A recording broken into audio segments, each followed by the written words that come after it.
Ready? Okay. Good morning. Good morning. Good morning. My name is Mr. Oliver Nkuku. I'm going to be your host today. I'm the Vice President for Fort Bend County for Tri County Black Chamber of Commerce, and I'm also the Ambassador for International Operations of the Chamber. And with me Okay. this morning, I have the pleasure of the presence of the president of the chamber, Miss Leandra Thompson. She's here live herself. Appreciate that. Good morning. And More deep. Yeah. good. And then, but before we begin, let me thank our president and chairman club members, Amuco Federal Credit Union, Enlightenment Enterprises, Lamar Institute of Technology in Beaumont, Lone Star College, the Linwood Group, Quality Precision Coatings. So today we are going to be talking about the Chamber's international arm. We do have quite extensive operations internationally, and we're trying to see how we can extend that relationship to African countries. And so, for that reason, we have today the pleasure of the presence of Mr. Ken Nwosu. Ken used to be the former executive chairman of Abia State Universal Basic Education Board. And is also an award winning author of over 30 books used in Nigerian schools. And we also have with us today Dr. Peter Mosier. Dr. Mosier is a shipping magnate. He's been in the business for a very long time. And so he's going to be here today talking to us about the opportunities with shipping between United States and Africa and the programs that the World Bank has for such international businesses that is supported by Tri-County Black Chamber of Commerce. And so before we, I guess, get into the discussions with the guest, I'd like our president, Ms. Thompson, to say a few things to us. To say a few things. Yes, ma'am. It's hard to say a few things, but welcome aboard, guests. I may not pronounce the names correctly, but I can certainly see you. So welcome aboard and thank you for being here. And Peter, I know Peter, I have met, and give me the name of This is Kenneth. You can call him Kenneth. Kenneth. Yeah, Kenneth. Kenneth. Yeah. Okay, it's a pleasure to be here to Thank you. have the opportunity to see you and to speak Yeah. with you. So technology is absolutely wonderful, isn't it? Great. Wonderful. You're 1,000 miles away, but I can see you just like if you're next door. Okay. Absolutely. So, and Peter, thank you for being a part of the chamber. I do appreciate your support and being a part of the network because we are a family. So, what I want to just stress right now or give the information I want to share would be the chamber's mission. And this Okay. mission, the chamber is 17 years old this past February. And we Oh, when we began, and I am the founder with and I did couldn't have found anything by myself. So I had help with other people who were on board and some of them are still on board and people lives change and things change. So I am one of the founders, let me say it that way. And the whole purpose of creating this chamber was to actually bring together the diaspora of our heritage as well as the people who are in this country that were born here. And so information needed to be shared. So this is why yeah. we created this mission, and the mission has never changed, and we are continuing to do it. We have when we started, we had a 5-year plan, a 10-year plan, a 20-year plan, and a 50-year plan. So Oliver, I can say we're Oh, almost at that. that 20-year plan. So I want to share that 20-year plan. Our mission is to acquire and Okay. disseminate valuable business information, resources, and tools for our member firms to achieve entrepreneurial parity. We got to level the playing field. We got to be able to compete. And in achieving entrepreneurial parity, then we will experience entrepreneurial prosperity. And not only in the US, but internationally. So this is why today's podcast is very exciting to me, and I'm grateful that Oliver is on board, and Oliver has been given a charge to do many things, Okay. especially in moving our mission and our international initiatives further. So we are very connected here in the international community, and we want to be more um, effective in our goals. Now we've taken delegations, members in our delegation to a country called Belize, and it's Okay. been Nigerian, Ghanaians, Liberians, Ethiopian. and I think Cote d'Ivoire, Mhm, mhm. and I think those are the countries that have traveled with us to Belize. And what they have indicated to us is that shipping to Belize, things would get to the U.S.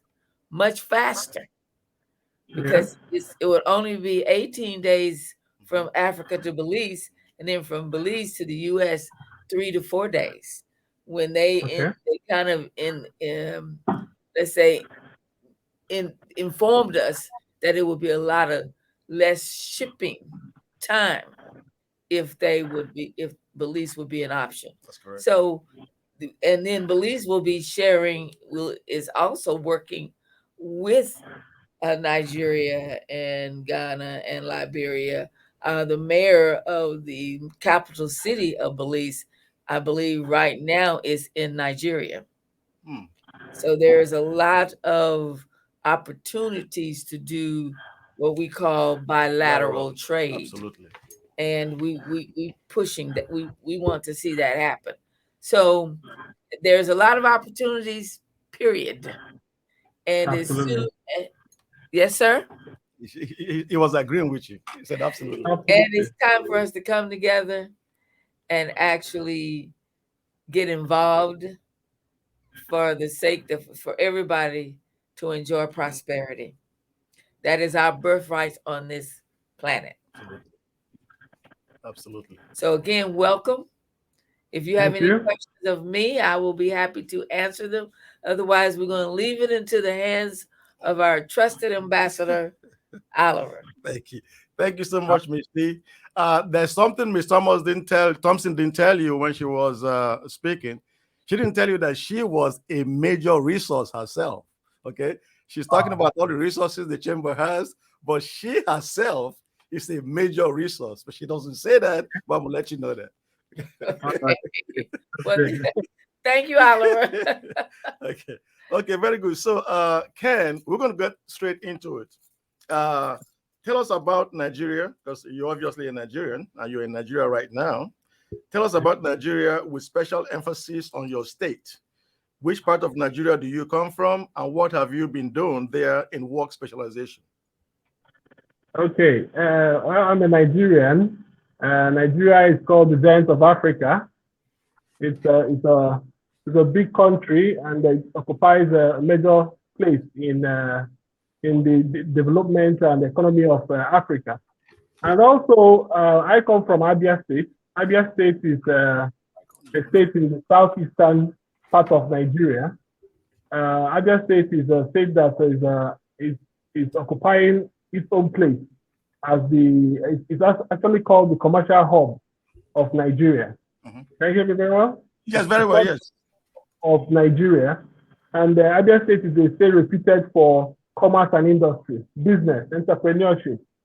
It's a place with a population of over 4 million people living and residing in Abia, both citizens and non-citizens residing in Abia State. And Abia State occupies a land size of about 6,320 square kilometers. So it's big, it's enlarged, and it's strategically located in southeastern part of Nigeria between Port Harcourt, from Abia State to Port Harcourt, where you have the oil refineries and all that. It's about an hour journey from Abia State. Enugu, I'm just talking about other states that are around Abia State, Akwa Ibom, Cross River, Enugu, Anambra, Imo, and this state is just sitting in the center of so many prospects in both business and all that. So Abia State is a place that is having Aba, the very popular place called Aba, as one of its local governments, its part. And this Aba is a place that has over 250,000 artisans that are working, especially in the area of garments and leather work. It's a place that has huge potential. And having studied Aba, Aba is a place that it's with these 250,000 people that are working in this area, skilled and semi-skilled people, they are employing not less than 5, 6, 7 people, which makes a workforce of over 1 million people that are working in this place. So from your question, you asked me my career. I've been in the education industry. I have been a writer, an investor in the education sector, and also I have occupied a very high position in the education sector as an executive chairman of a state universal basic education board. The State Universal Basic Education Board of Abia State sees to the running of schools and everything concerning the children, and as well the teachers and the day-to-day running of schools. So it was an impactful time for me, driving a process of establishing model schools, first of its kind in Abia State, under the my governor, permission of my governor and leadership of my governor, Governor Kezipazu, who is also a teacher. And he has been, very, very instrumental to what we've been doing. So handling education, basic education in Abia State, with our staff strength of about over 10,000 teachers, with our population of students of over 300,000 of them, and schools numbering over 1,000 schools here in Abia State. So the impact has been enormous, and the prospect also goes beyond running schools to the link between basic education and entrepreneurship, which is what we stand for in Abia State.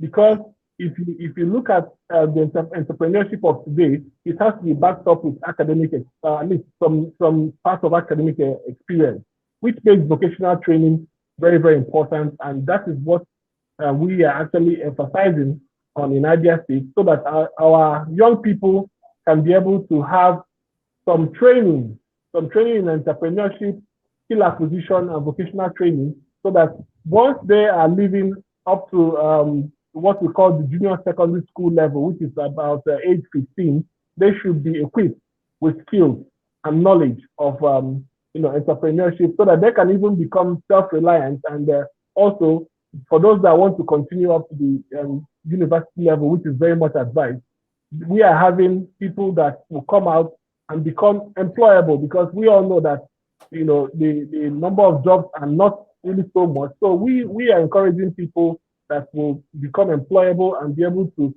have their own skills and become independent. Okay, well, that's very interesting, Ken. Thank you so very much for the information you just gave to us. And I also want to thank you specifically for your time, because I know there's a time difference between here and Nigeria, for you to go through what it takes to get on the web with us. I really appreciate that. And you also mentioned something about Aba, which is a place that I know. And you did say something about the number of opportunities that Aba represents. And what that tells me is that there's a natural fit for the chamber and you and your state to do all kinds of things. And in my capacity as the ambassador to Africa to expose the region to resources that the chamber has to offer those types of countries, I'm very, very happy that you are on board so we can explore all kinds of areas that we can definitely work together. So we're going to get back to that later on in the podcast because I like to explore the opportunities that exist in Aba and how we can bring to bear the investments and funding sources out here to help complement that which I think Aba represents. But we'll get to that later. And so, how was it being the chief executive of a state board of education in Nigeria? What's the enrollment of children, number of schools, and their responsiveness towards school and education generally? Okay, in this part of Nigeria, the awareness, the awareness for education is very high. The commitment to study. Everybody here wants their child to be part of an educational process, to be educated and be able to gain skills and become useful and also give back to family, give back to community, and as well give back to the state and the nation generally. So it's a place that we have an enrollment of close to 400,000 students actively in school, and we have our number of schools here. I'm just talking about the area that I covered, which is the basic education, which goes from the nursery school level up to the junior secondary level, which is age 15. Okay, so that is having about a number of schools of about 1,000 number of schools, or 1,000, let's say 1,300 number of schools that we have. And as I said, the passion to learn is high. The number of children that are out of school, of course, is not as alarming as we have in some other, parts of the country and some other parts of Africa, because here everybody wants to be identified with education. And so, yes, everybody wants to be identified with education. Every parent, no parent will rest until they find their children going into school, at least gaining this junior secondary school certificate and being able to, move on in life. So it's a very encouraging one, and education is high. Abia State here, we have consistently, our schools have consistently occupied first position in the West African school certificate examination for over 3 years now. From Peter. Okay. Did we lose you, Ken? I guess you froze up momentarily. Okay. Hello. Okay. Okay, good. Okay. So I think you froze are up you for me. me? Go ahead. Yeah, you good now. Go ahead, Ken. Hello. Yeah. Can you hear me? Hello. Yeah, I can hear you, Ken. Can you hear me? Hello. I can hear you. Okay. Hello. I can hear you. Can go ahead. Okay, that's fine. So I'm sorry about that. The awareness, the enthusiasm, the passion, the commitment, the information about education is well spread out here. And as a board, the vision and mission to ensure that there's uninterrupted basic education for the Abia child and the Nigerian child is well implemented, with good classrooms, with good furniture that the children use to study, provision of textbooks, and all there is that should make a holistic approach towards education, and especially training and retraining of teachers is a huge commitment here, because the teachers have to be trained with modern trends in curriculum, in classroom management, and all there is, so that the children can always learn and be able to, compete favorably in, amongst other states in Nigeria and in Africa generally. So it's been great. Okay, that's excellent, Ken. And of course, we all know that or will agree that education is a very important aspect in the development of any place, any country, any family, any community at all. So Yeah. I would like to know a little more of the educational needs of your state and the and the relationship between that and the development of the state, which requires investments. So that's an area I certainly would like to find out more from you about. So, to that extent, I would like to know what prospects can you share with us in education in this part of the country, and what can be done to improve education in that part of the country, specifically, and Africa as a whole, as it relates to development and investment opportunities. Okay. It's always good to take a first look at your strength as a region, as a location. Our major strength in Abia State is based on commerce and industry. And also, I said earlier that education is key to having, a more improved, set of people that are in business. So vocational education, skill acquisition is a very, very important place in education in Abia State, because in vocational training, these grown up have the children are growing have to be trained so that they can be able to have skills in entrepreneurship, which is also a subject that we are teaching already in the schools. Greater help, greater intervention is also welcome in this area, because when we're able to have diverse means and ways and strategies of training our children in vocational training and skills.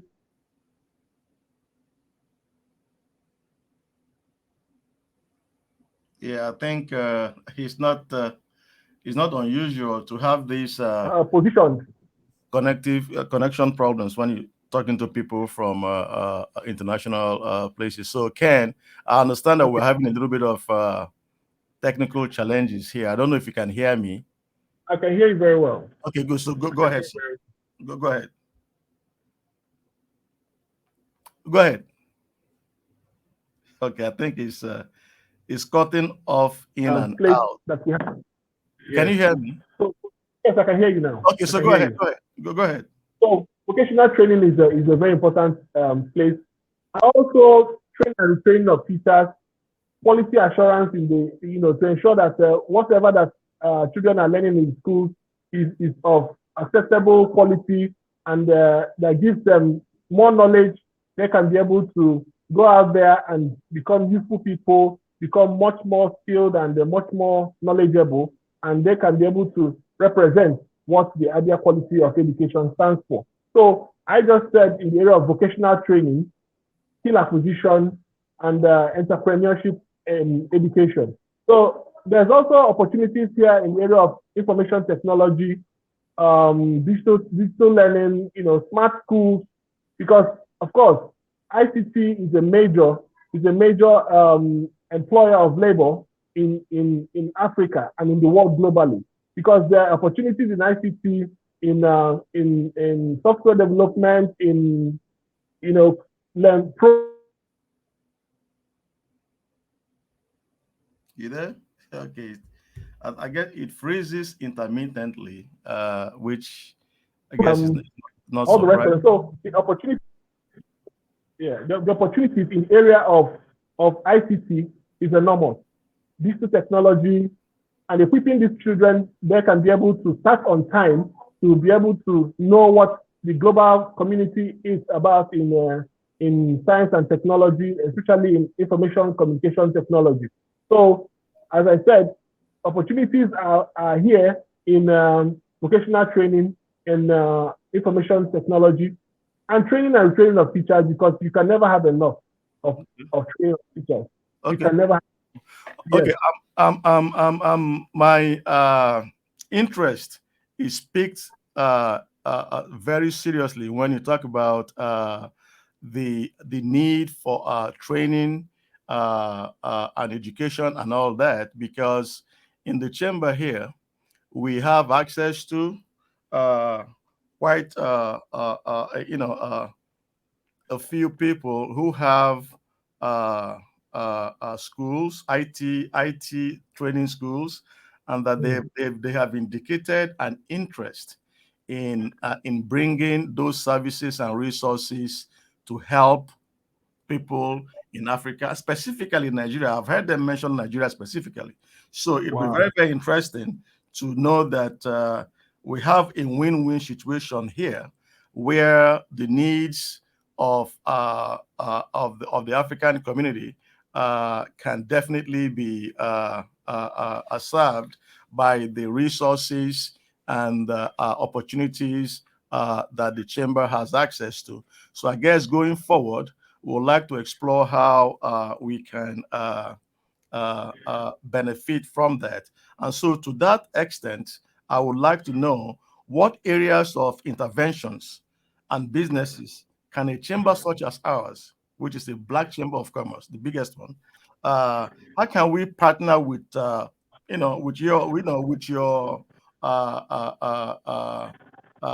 entity over there to establish, some kind of partnership to build a formidable development strategy for mutual benefits? Because like I said earlier, I see nothing but a win-win situation for everybody here. Those of us here that have the contacts and connections, these contacts and connections are desirous of bringing their products and services to Nigeria. And so I'd like to know, how do you see us working together for this partnership to benefit everybody?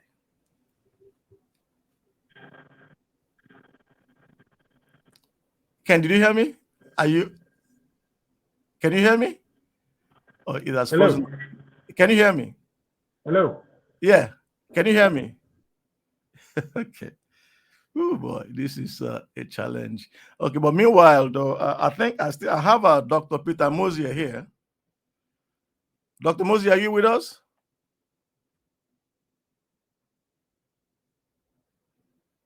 Dr. Mosier. In and out, on my own end, I don't know what's going on, Yeah. Well, anyway, I can understand in and out from Ken, who is in Africa. I know. Over there, the connection is not very good, but here is better. But I think Ken is back. So let Ken finish his trend of thought and answer the question as to how the chamber can partner with entities in Africa to deliver the dividends of the educational needs that exist down there. So Ken, you are about to tell me how you think we can partner, with entities down there to bring the resources that is available to the chamber to develop there. So you're about to tell me what your thoughts were. Yes, I had already told you about vocational education, skill acquisition, and entrepreneurship. I also talked about classroom, related management and training of teachers, and curriculum development, and as well, making sure that whatever quality that we produce, so that is delivered to the children in the classroom, it's also guaranteeing that we are having the same quality or better quality of output out there when the children finish from our schools, so that we have a standard that we can be able to call an ideal standard that has that leverages on international interventions like what you just asking me of, to be able to create the best. So we also have opportunities in information technology coming into the classroom, because the education of the future is going to be centered, of course, on smart classrooms, digital technology, kind of distant learning, and all the rest of them. So opportunities are available in information technology coming into the classroom and making things much easier, making teaching and learning much effective. Early childhood education is also another aspect, training these children to what we call the nursery school level, here in Nigeria. Early childhood education, taking them from that foundational level, which is ages from age 3 going to age 5, that that's a major area of concentration. That we have so many nursery schools here in Abia State. We have about over 100,000 of our pupils enrolled in this nursery school level. That's what we call it here. That is the early childhood development stage. So with that said, I also want to say that there's also a lot of opportunities here in the area of science and mathematics, training, sciences and mathematics. And also the special education is an area of concentration as well, because we also have children with special needs in our schools that as much support that can be given to our schools in area of special education, special training with special needs and taking care of them is also much welcome. And provision of clean water supply is also important, because it also goes with the United Nations mission regarding the water supplies in our schools, so that we can be able to have clean water supplies in our schools. So that's what I can be able to say for now before we move into the state at large economy. Okay, that's very good, very good. So if I were to ask you, if we had somebody, because I think I've been approached by one or two people who have who run IT training institutes here, where they train and certify people in the fiber optics cabling space. And of course, fiber optics is the wave of the future. And so eventually, I believe, I'm told, that most of the communication infrastructure will probably be fiber optics backed. Now, so if we have somebody here who has a training institute, who has the ability to certify people to get these good paying jobs in the fiber optic space. So if such a person is desirous of bringing that training service to Nigeria, to Abia State, what are the practical ways in which that can happen? Because you're on ground. So I would like you to tell the audience, with such people, what can they expect when they come there, if they come there? Okay, I believe what you are talking about is center communication technology. Mm-hmm. That we are having challenges as we are talking. See kind of a transmission on and off. So we have to first of all start with major challenge that is facing us right here as we are talking, connectivity. So, and I believe that if more intervention and investment comes into this area in training of people in this area of fiber optics technology, it creates opportunities that can be able to improve on what we have. I believe speed, efficiency in delivery of communication technology is very important. So a lot of young people here are much desirous of going into communication technology. We have a lot of young people within the ages of 18 to 25, going up to 30, that are much desirous of, because here information communication technology is a very exciting vocation, or is a very exciting thing here that attracts a lot of these young people, because it comes with a lot of challenges and solutions that are also ready to be put in. So training of our people in this area is going to create a lot of opportunities that they can be able to, beyond Abia State, they can be able to get trained and now get.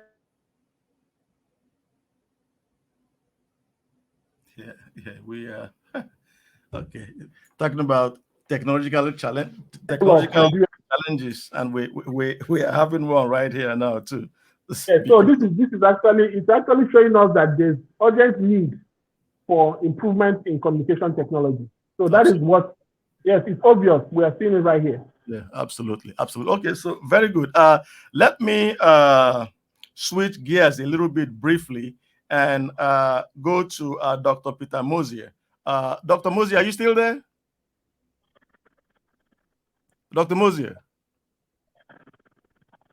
I can see him. Dr. Mosier? You nice?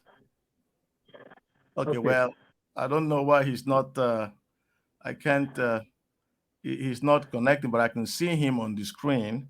But anyway, so Ken, before Dr. Mosier is able to come back on, so let's talk a little bit more about the kinds of investments that you believe would be needed in that commercial hub called Aba, because I know that they have a lot of skill sets out there that is waiting to be harnessed. So, how do you think an entity such as ours that has access to resources can help help Aba or such states or such types of entities that has the necessary foundation and requirements to excel economically? How can entities like ours help Aba become the China of Africa, if you will? Yes, it's already been called the Japan of Africa. Okay, okay, Japan. I said China, Yes, Japan.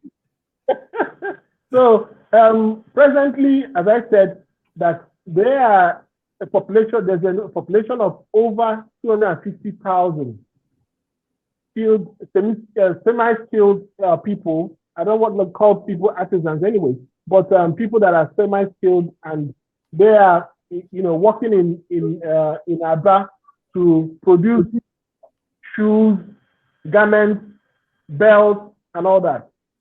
I have been well informed that within 2015 and now, 2015 and now, that over 50,000 boots, shoes have been produced for the military of Nigeria from Aba.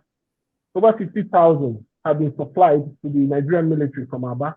And as well, there's also information that I also got that about 1 million pairs of shoes leave Aba daily to other states in Nigeria, and as well the international, the other countries in the world, because some of the shoes that you might see in shops, in some major shops in commercial areas in the world, as I heard, in New York, in London, and all that, are produced in Aba, and they find their way to Aba and to all these places from Aba, Abia State.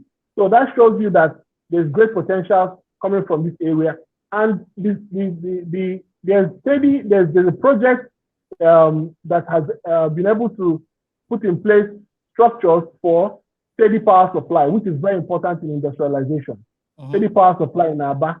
Yes, there's this project, kind of a partnership between the state government of Abia State and the federal government that has produced a power plant in Aba that will help these industries, that are so many of them, to be able to have steady power supply and operate their machines. And the state has been able to send over 30 people to China to be able to learn advanced processes of making shoes and other related products, so that they have also come back to join an industry called the ENASCO, the Abia State Shoe Producing Company here, that is producing shoes that has enabled these business people to get those that have orders of 500, 1,000 pairs of shoes order from schools and all these things, and even from the paramilitaries and fashion as well, that they can be able to bring it to this shop and have an agreement to this industry, and have an agreement with them that they produce, and they have, very, very fantastic quality. So, as I said, that the opportunities are enormous in this area that people that uh, people are willing to work, people are willing to take it and deliver at any point in time. If you get to Aba, if you go to power lines, there's a place they call power lines and all the rest of them, you see young people that are very much, enthusiastic and very much passionate about producing fantastic shoes. Excellent, Ken. Excellent, excellent. So let me, because of time, let me pivot real quickly and go to Dr. Mosier if he's online now. Dr. Mosier, are you there? I'm here. I've been here. I've been hearing everything, but nobody can hear. I don't know if you can hear me now. I can hear you now. I can hear you now. So since I can hear you now, Doc, before this technology goes crazy again, can you tell us? I know you have been a resource in the shipping space in Houston for decades. I think you are probably one of the very first Africans to actually have a shipping business here. You have been very successful. You've done very well for yourself, and so our listeners would like to benefit from your wealth of experience as it relates to shipping internationally, the World Bank, the programs that is available for people who are interested in that. Can you tell us a few things about that, Dr. Muzi? Yeah. Good afternoon, everyone. Thank you so much for inviting me. I would like to also thank our president, Mr. Thompson.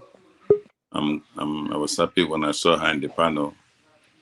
Um, Shipping, logistics, like is a major component of the commercial activities in all over the world. Because without logistics, nothing can move from place of production to the consumers, and the whole system will be paralyzed without the logistics industry. So it's a very important component. And coming to international, like doing business with Africa. Um, we are in the middle of coming up with a program we call, shipping to motherland. Where we are trying to come up with some educational program for people that are interested in going to this very lucrative industry. So we want to encourage more Africans, in America, and more Africans, in the diaspora all over the world, to engage in this very big industry. And one of the things that we want to do is partner with the World Bank, not only to do the logistics, but actually, to invest in education and invest in manufacturing in different parts of Africa, through their special economic zones program, where they encourage investors to go to countries of interest and actually give them loan under special World Bank laws, and have them take it up from there. And it has been very successful in a place like China, where they have up to 1,500 special economic zones, and creating 800 million jobs in 5 years. So we're looking at this as one of the ways we can solve so many social problems, like all the terrorism happening everywhere. Okay, I'm sorry, Doctor, if I may, please. You mentioned special economic zones. Can you please tell our audience what that is and why that is important in development of any place? What is that, Doctor?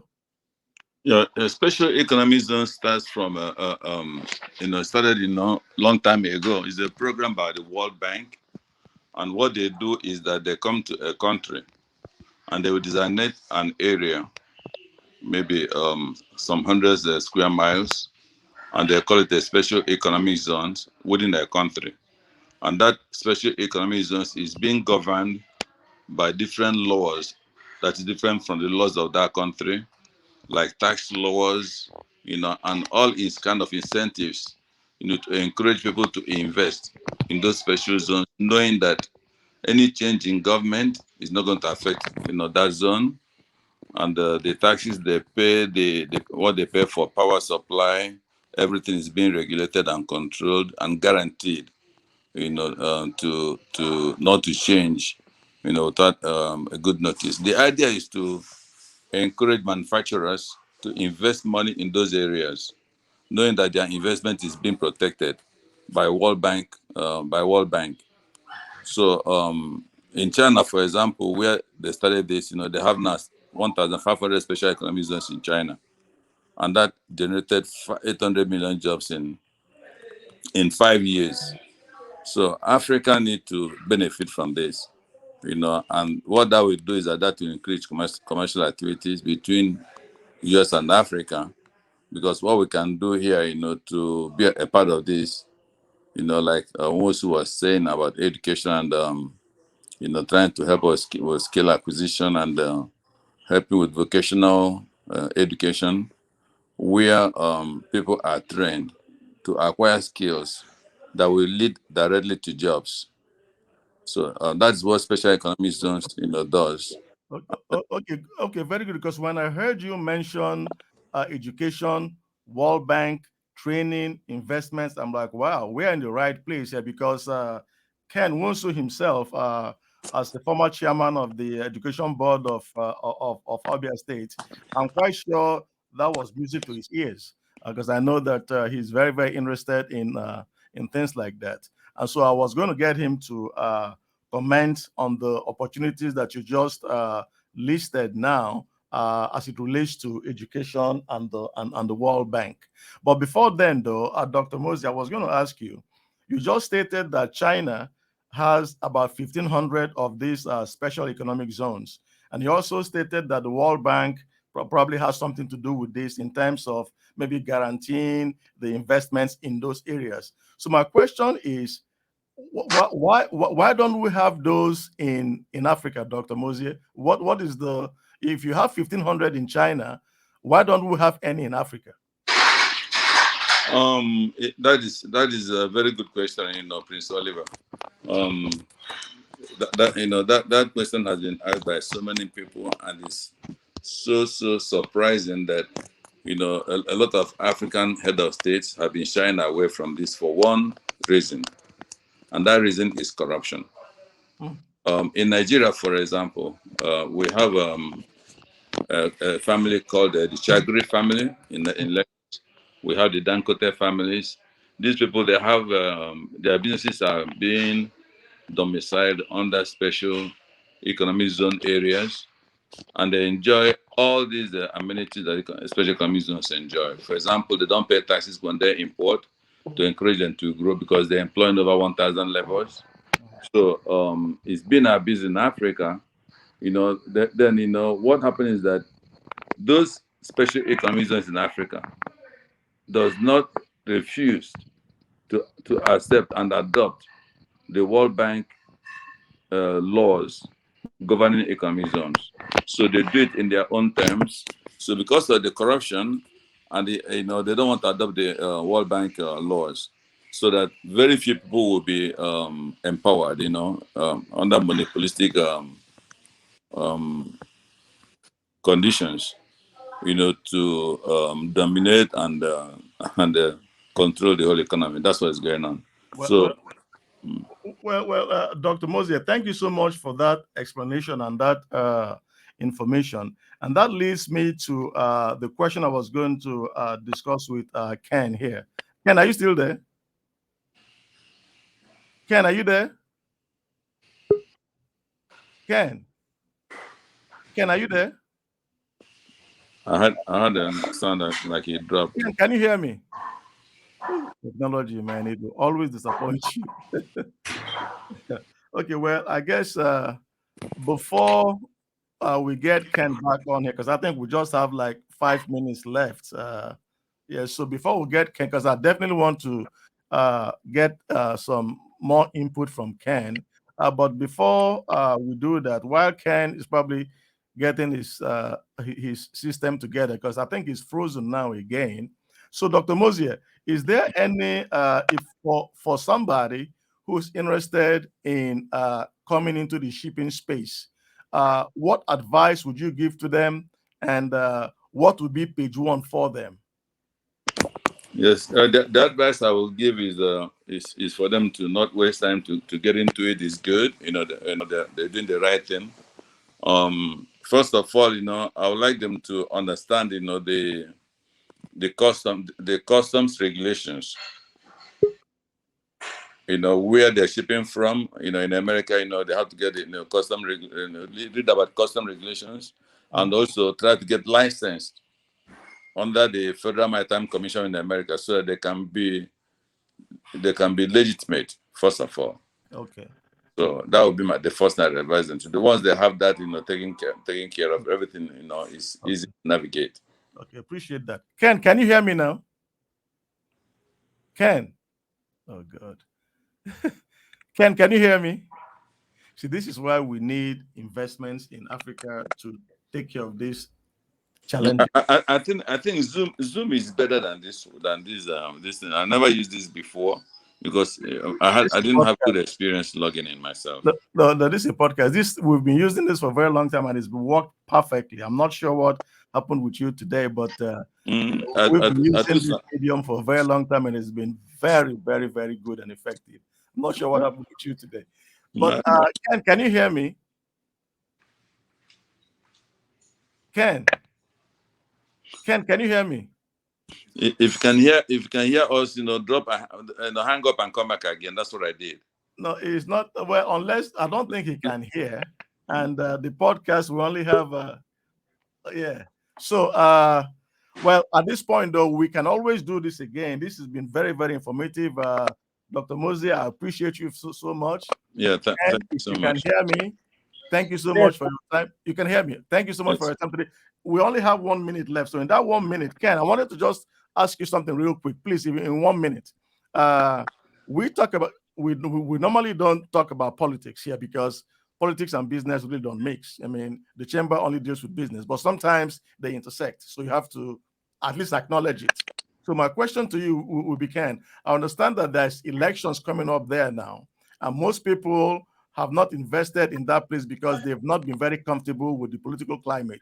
So those people who are aspiring now to take the reins of government, especially in your state, do they appreciate the power of the diaspora in terms of the investment opportunities that they can bring to bear in that state? And if they do, what are they doing to harness it?